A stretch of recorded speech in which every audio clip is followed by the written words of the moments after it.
किसान आंदोलन से जुड़े टूलकिट मामले में बेंगलोर की क्लाइमेट एक्टिविस्ट दिशा रवि पर लगे देशद्रोह जैसे आरोपों की जांच कर रहे जांचकर्ताओं को कई मुश्किलों का सामना करना पड़ रहा है। खबरों के अनुसार पुलिस दिशा रवि के खिलाफ चार्जशीट दाखिल नहीं करेगी। उस दिशा रवि के खिलाफ जिन पर देशद्रोह, नफरत को बढ़ावा देने और आपराधिक साजिश से संबंधित आईपीसी की धाराओं के तहत मामला दर्ज किया गया है।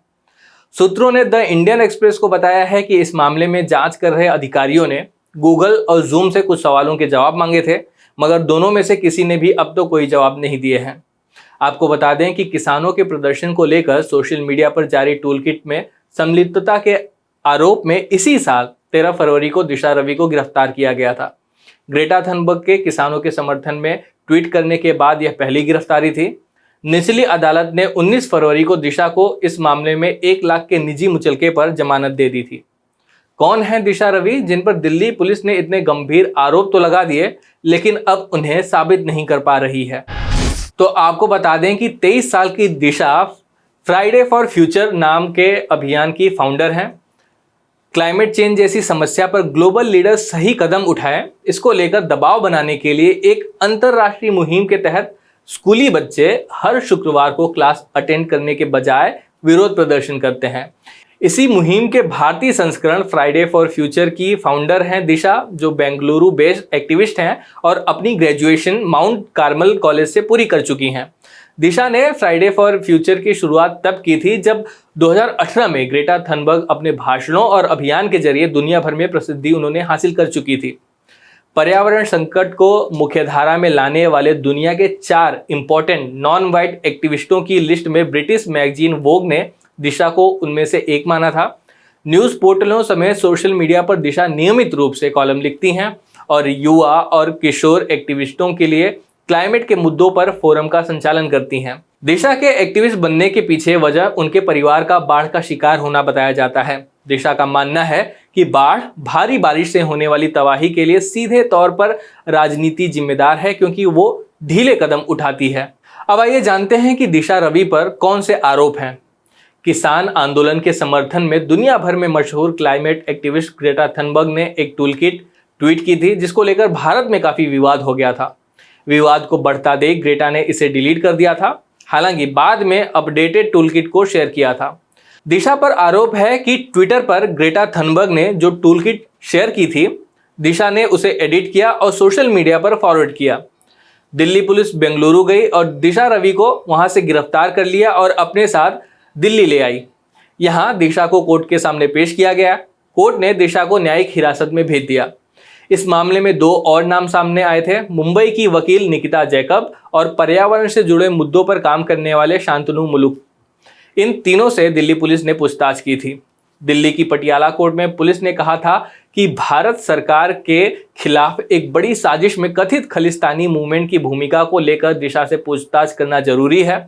दिशा का मोबाइल इसके बाद जब्त किया गया था। दिशा ने कोर्ट को बताया कि किसान आंदोलन को सपोर्ट करने के मकसद से उन्होंने टूलकिट में सिर्फ 2 लाइनें बदली थी। टूलकिट क्रिएट करने वालों के खिलाफ दिल्ली पुलिस ने 4 फरवरी को राजद्रोह, आपराधिक साजिश और नफरत फैलाने का सेक्शन यानी 124A, 120A और 153A के तहत मामला दर्ज किया था। पुलिस का दावा था कि लाल किले पर इस साल के 26 जनवरी के दौरान जो हिंसक प्रदर्शन हुए थे, उसमें एकदम वही तरीके अपनाए गए थे जैसे टूलकिट में बताए गए थे। फरवरी महीने में टूलकिट शब्द को हम में से बहुत से लोगों ने पहली बार सुना था। अब आप इस शब्द से अवगत होंगे, अगर नहीं हैं तो आपको शॉर्ट में बता देते हैं। आजकल बहुत से अभियान सोशल मीडिया पर चलाए जा रहे हैं। जमीन पर भी उतने ही अभियान चल रहे हैं।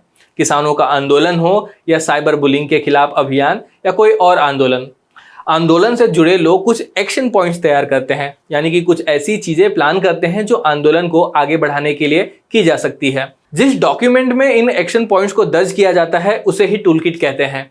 किसान आंदोलन के समर्थन में स्वीडन की पर्यावरण एक्टिविस्ट ग्रेटा थनबर्ग ने सोशल मीडिया पर आंदोलन कैसे करना है इसकी जानकारी को साझा किया और इसे ही टूलकिट के नाम से समझा जा रहा है। टूलकिट में किसान आंदोलन को बढ़ाने के लिए जरूरी कदमों, हैशटैग लगाने, प्रचार करने जैसी जानकारियां दी गई थी।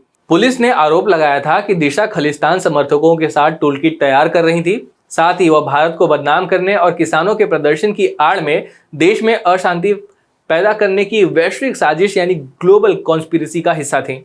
दिशा ने अपने वकील सिद्धार्थ अग्रवाल के जरिए अदालत से कहा था कि यदि किसानों के प्रदर्शन को वैश्विक स्तर पर उठाना राजद्रोह है तो मैं जेल में ही ठीक हूं। दिशा रवि की गिरफ्तारी को लेकर हरियाणा के मंत्री अनिल विज ने ट्वीट कर कहा था कि देश विरोध का बीज जिसके भी दिमाग में हो उसका समूल नाश कर देना चाहिए, चाहे वह दिशा रवि हो या कोई और। उस समय और भी बहुत से ऐसे लोग थे जो दिशा रवि के बारे में बहुत कुछ बोल रहे थे, उनकी आलोचना कर रहे थे, उन्हें आतंकवादी तक बता रहे थे। अतिरिक्त सत्र न्यायाधीश धर्मेंद्र राणा ने दिशा रवि को जमानत देते वक्त अपने आदेश में जो कुछ कहा था उसे काफ़ी महत्वपूर्ण माना जाता है। जज ने कहा था कि व्हाट्सएप ग्रुप बनाना, टूल किट को एडिट करना कोई अपराध नहीं है। ऐसा कोई सबूत नहीं मिला जिससे दिशा की अलगाववादी सोच साबित हो सके। लोकतांत्रिक देश में विवेक रखने वाली जनता होती है, उनको इसलिए सलाखों के पीछे नहीं डाला जा सकता क्योंकि वो सरकार से सहमत नहीं है। जज ने ऋग्वेद के एक श्लोक का जिक्र करते हुए कहा कि 5000 साल पुरानी सभ्यता समाज के विभिन्न वर्गों से आने वाले विचारों के खिलाफ कभी नहीं रही। उन्होंने कहा कि अलग विचार रखना, सहमत ना होना, नापसंद करना राज्य की नीतियों में वस्तुनिष्ठता डालने के मान्यता प्राप्त वैध उपकरण है। इस मामले में जिस तरह से केंद्र सरकार के नियंत्रण में आने वाली दिल्ली पुलिस की जांच चल रही है, खबरों की माने तो पुलिस क्लोजर रिपोर्ट दायर करने ही वाली है।